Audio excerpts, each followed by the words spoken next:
तो वो रस, वो स्वर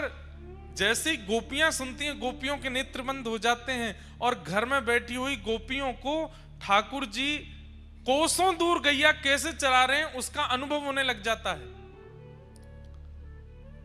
जैसे अब ये थोड़ा समझिएगा इस भाव को, ठाकुर जी ने किलोमीटरों दूर जाकर के वंशी बजाई, अब वो वेणु की ध्वनि सब गोपियों को सुनाई दी, सब गोपियों के नेत्र बंद होते हैं, पर जिस गोपी के चित्त में उस दिन बहुत प्रगाढ़ प्रेम होता है, उसको ठाकुर जी वन में क्या कर रहे हैं वो दिखने लगता है और वो गोपी बोलने लगती है, तो बाकी की गोपियां अपने अपने घर से निकल के उस गोपी के पास आ जाती हैं और बैठ करके कहती हैं, अरे बता तो श्याम सुंदर कहा कर रहे हैं। तब वो गोपी बताती है, अरे श्याम सुंदर तो अब गिरिराज जी पर चढ़े हैं, गिरिराज जी पर एक शिला पर बैठे हैं, अब यमुना जी में अपने पाम डार करके बैठे हैं। और कहा है रो, बोले ठाकुर जी की वेणुनाथ सुन करके गैया के बछड़ा बछिया जो दूध पी रहे हैं उनको मुख थन में लगो रह गयो है, दूध मुख में है, भीतर निगल नहीं रहे हैं।